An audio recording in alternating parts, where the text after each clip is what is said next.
Bismillahirrahmanirrahim. Jika dari awal kita tidak jujur pada pasangan kita tentang masa lalu kita, tapi dia tahu setelah menikah dan sifatnya mulai berubah dingin, apa yang harus dilakukan oleh istri jika keadaannya sudah begitu? Mohon penjelasannya, Ustaz. Jadi masa lalu, ya, semua orang memiliki masa lalu, ya, sampai ada seorang wanita yang akan dilamar mengatakan, jangan tanya masa lalu saya, karena kamu mencintai saya sekarang bukan dulu. Kamu melamar saya sekarang bukan dari dulu. Jadi jangan tanya masa lalu. Jadi kalau tanya masa lalu, jawab saja, dulu saya pernah mondok di pondok ini, Masya Allah, ya. Jadi kasih tahu yang positif-positif, yang bisa mengobarkan perasaan cinta.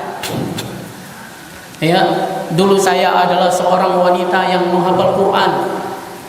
Ya, dulu saya adalah seorang wanita yang bakti sama orang. Tidak apa-apa. Tapi kalau masa lalu yang sifatnya kelam, ya, maka tidak perlu istri memberi tahu suaminya, atau tidak perlu suami menanyakan istrinya. Ya, karena kalaupun dia tahu, maka ini akan bisa menjadi penyebab itu rusaknya hubungan di antara mereka. Bagaimana cara istri, ya, caranya dengan dia dekat kepada Allah Subhanahu wa taala. Karena yang menguasai hati setiap manusia, itu adalah siapa? Adalah Allah Subhanahu wa taala. Sebagaimana Allah yang mempertemukan kita, maka Allah pun juga yang akan memisahkan kita. Nah, ketuk pintu Allah, ya, wa'tul buyuta min abwabiha, kata Allah, wala ta'tul buyuta min zuhuriha.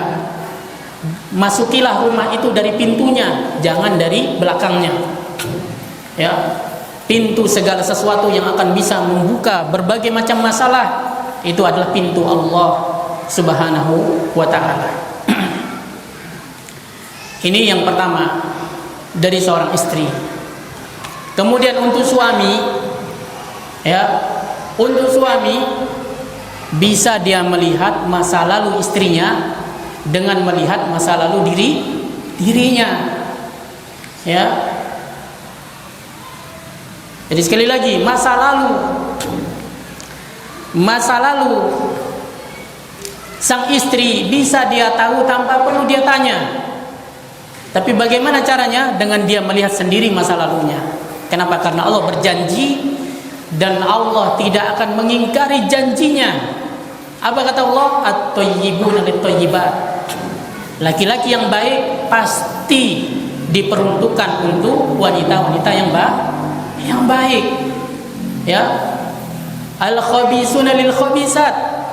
Laki-laki yang buruk, yang bejat juga pasti diperuntukkan untuk wanita-wanita yang bejat. Jadi untuk apa dia nanya-nanya? Cukup sudah dia hukumi, dia nikmati, dia bahagia dengan keadaan istrinya yang sekarang. Bisa berhijab, bisa mengaji, bisa berinfak, bisa bersedekah, ya, bisa seperti bintang film. Masya Allah. Bagaimana caranya? Itu dengan dia berdandan di hadapan suaminya. Itu saja. Ya, kemudian si suami harus bersyukur kepada Allah punya istri seperti ini. Ya, seperti apa? Ya, seperti apa-apa. Ya, dia bersyukur sudah kepada Allah bisa punya istri, karena lihat di luar sana betapa banyak orang tidak punya istri. Dia bersyukur kepada Allah, Allah berikan dia istri. Kenapa? Karena bisa jadi dari seluruh wanita di dunia ini hanya istrinya itu yang mau sama dia. Jadi ya, bagaimana cara dia bersyukur? Bisa jadi dari seluruh perempuan wanita yang ada di dunia ini, cuma istri dia itu yang mau sama dia.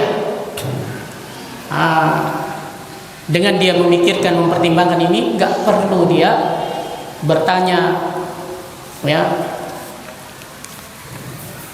Makanya ada istri mengatakan, syukur saja saya mau sama kamu. Masya Allah, ya. Benar ini, benar. Buktinya apa? Terkadang dia merasa seperti apa? Seperti bintang film. Pokoknya kalau saya cerai dapat istri 10, ternyata 1,5 pun nggak dapat. Makanya istrinya sering-sering ingetin dia, syukur saya mau sama kamu. Masya Allah, syukur deh. Ya, ngaji. Tapi apa? Istri juga harus gitu. Ya, syukur dari sekian banyak laki-laki, mungkin suami dia itu aja yang mau sama dia. Buktinya apa? Setelah cerai, ya, suaminya sudah nikah 2 kali, dia masih saja janda. Ya, padahal dulu waktu belum cerai, pokoknya kalau saya sudah cerai, ya nikah sama Salman Khan. Ternyata, makanya Pak, kita harus bersyukur, ya, punya istri, punya rumah tangga, jaga dia dengan kita istiqomah di atas agama Allah Subhanahu wa taala.